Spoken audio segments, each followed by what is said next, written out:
नमस्कार सभी। वापस आकर अच्छा लगा। जैसा कि आप जानते हैं, मैं कैमरून में था। मैं सोमवार को ही लौटा हूं। मैं शायद भावुक हो सकता हूं, वहां के अनुभव और देखी चीजों के कारण। तो कृपया धैर्य रखें। कैमरून जाने से पहले मैथ्यू के विषय पर मुझे बहुत कुछ कहना था, पर कोई बात नहीं। कैमरून पहुंचकर मैं पश्चिमी क्षेत्र में गया। वहीं से मेरे पिता हैं, वहीं हमारी जड़ें हैं। मैंने पश्चिम की ओर गाड़ी चलाई और अपने पूर्वजों की भूमि पर गया। मैं उस पवित्र भूमि पर गया जहां मेरी 7 पीढ़ियां हैं।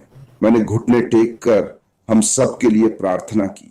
हमारे पिता श्री ऐश, हम सभी यहाँ जो उन पर विश्वास करते हैं, उनके लिए प्रार्थना की। फिर मैं दक्षिण पश्चिम में कुंबाला स्थित हमारे घर लौटा, जहां कॉलिंस हम शाम को बैठे थे। और फिर वो औरत आई जो मेरी मां को जानती है। उसे कुछ पता नहीं, बिल्कुल नहीं। मैंने कभी उससे कंपनी के बारे में बात नहीं की, पर वो बहुत धार्मिक और भक्त महिला के रूप में जानी जाती है। उसमें कुछ खास बात है। हम बैठे बातें कर रहे थे। जाने से पहले, सच्ची घटना है, मजाक नहीं। जाने से पहले उसने कहा, चलो प्रार्थना करें। मैंने कहा, ठीक है। हम कैथोलिक हर वक्त प्रार्थना करते हैं। और वो औरत खड़ी हो गई। प्रार्थना से पहले उसने कहा, मुझे एक दिव्य संदेश मिला है। और वो बस शुरू हो गई। और यही वो वीडियो है जो मिनो आप दिखाएगा। तो मिनो कृपया। बॉब टैकोसी से एक अनुभव। हमारे कैमरून के घर में एक शांत शाम एक महिला हमसे मिली, प्रार्थनाशील, गर्मजोशी और कृपा से भरी। अलविदा कहने की तैयारी में उसने रुककर हमें प्रार्थना करने को कहा, लेकिन उससे पहले उसने कुछ अनपेक्षित बात कही। उसने कहा, मुझे एक दर्शन दिखाई दे रहा है। आप मध्य पूर्वी दिखने वाले एक व्यक्ति के साथ एक दरवाजे पर खड़े हैं। वह दरवाजा दुनिया की ओर खुल रहा है। जो आपका और दूसरों का इंतजार कर रहा है, वह कल्पना से परे है। यह 3 महीने के भीतर घटित होगा। उसे नहीं पता था कि हम कौन थे। फिर भी उसने दैवीय स्पष्टता के साथ बात की। मैंने मुस्कुराकर उसके दर्शन की पुष्टि की। हाँ, यह सच है। हम कुछ ऐतिहासिक घटने की दहलीज पर हैं। विश्वास से निर्देशित और ऐश मुफेरे के नेतृत्व में हम वह दरवाजा खोलने को तैयार हैं। एक साथ भगवान हम सबका भला करे। वास्तव में उसने दिव्य स्पष्टता से बात की। और जब माली ने यह वीडियो बनाया, मैंने उसे भेजा। उसने कहा कि यह आपके सोचने से भी जल्द होगा। मेरे लिए बस इतने से शब्द। तो चलिए आज के हमारे विषय पर वापस आते हैं। भाई कॉलिंस देख रहे हैं, वो आगे अतीत से मुक्त होकर एक उज्जवल भविष्य की ओर। हमें सभी को एक ही कारण से उज्जवल भविष्य की ओर देखना चाहिए। हमारे संस्थापक अशरफारी, उन्होंने हमसे कई बार स्पष्ट रूप से कहा है कि यह उनके जीवन का मिशन है। वे हमारे लिए सब कुछ दांव पर लगा रहे हैं। वे हमारे लिए 24/7 काम कर रहे हैं। वे सब कुछ कर रहे हैं, कह रहे हैं कि मैं इसे करूंगा या मर जाऊंगा। तो क्यों ना आगे देखें। आइए आशावाद से भविष्य को अपनाएं और सब पीछे छोड़ें। मैं कुछ कारण बताता हूं क्यों हमें सोचना चाहिए। श्री ऐश ने हमें बताया है कि हमने गलतियां की हैं। वे सार्वजनिक रूप से आते हैं और हमें बताते हैं कि हमने गलतियां की हैं। हमने उन्हें सुधार लिया है। मैंने नियंत्रण वापस ले लिया है और अब सही दिशा में जा रहे हैं। उन्होंने हमें अपने शब्दों में बताया कि जो आ रहा है वह पहले से बड़ा और बेहतर है। तो चलिए आगे बढ़ें और देखें। अतीत की चिंता मत करो, आओ बदलाव अपनाएं। बदलाव को गले लगाओ। बदलाव अटल है, वो कहते हैं। पीछे ऑफिस में उन्होंने कहा, ऐश के मुताबिक बदलाव अटल है, इसे अपनाओ। समझे? अगर कुछ नहीं बदलोगे, कुछ नहीं बदलेगा, वो कहते हैं। तो इसे अपनाओ और आगे बढ़ो।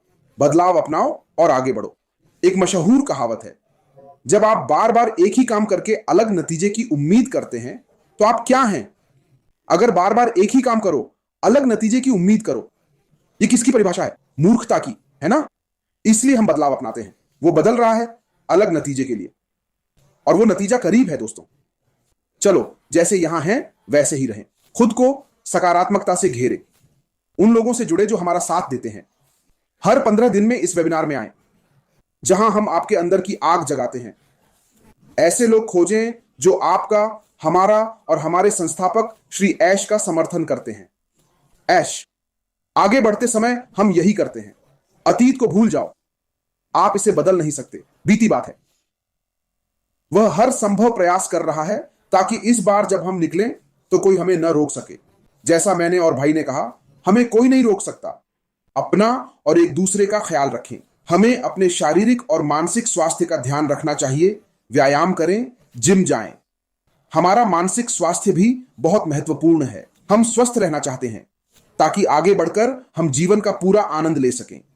जीवन का आनंद लेने के लिए स्वस्थ रहना जरूरी है।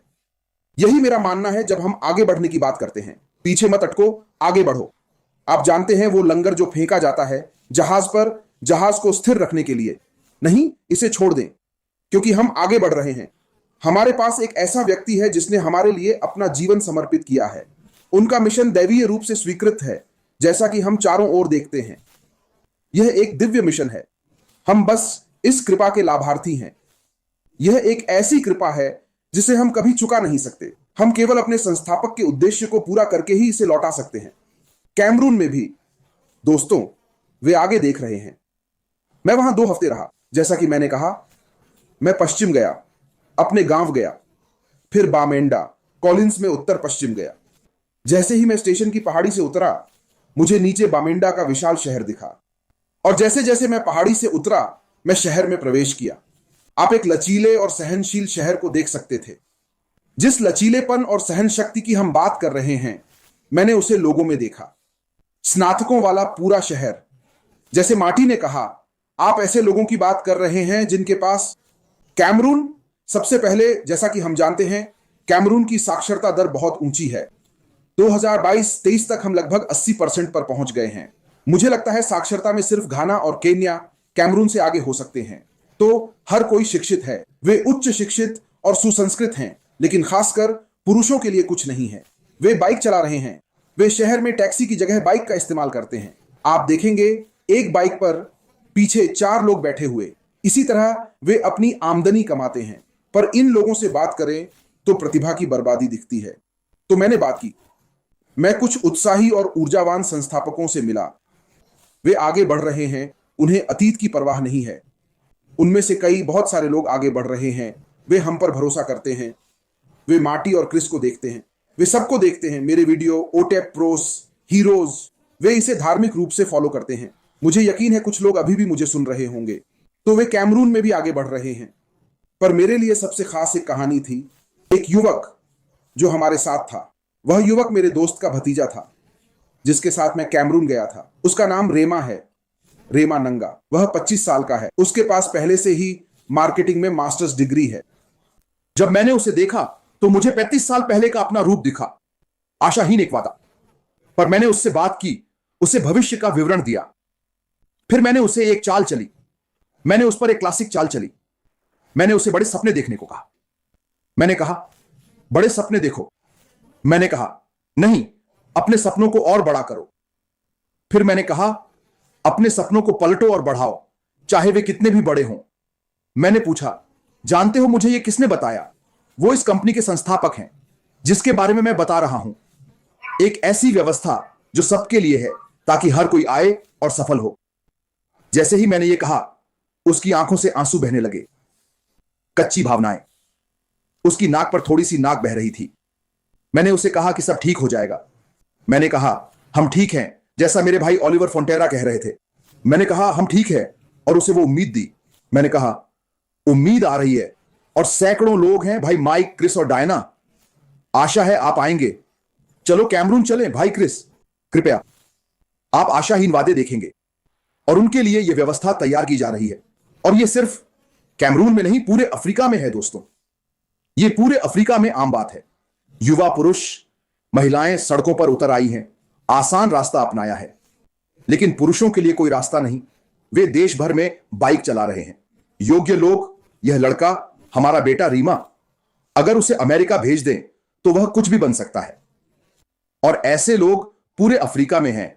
और श्री अश्विन फरार उनके लिए मार्ग प्रशस्त कर रहे हैं। वापस आपकी ओर, कॉर्पस।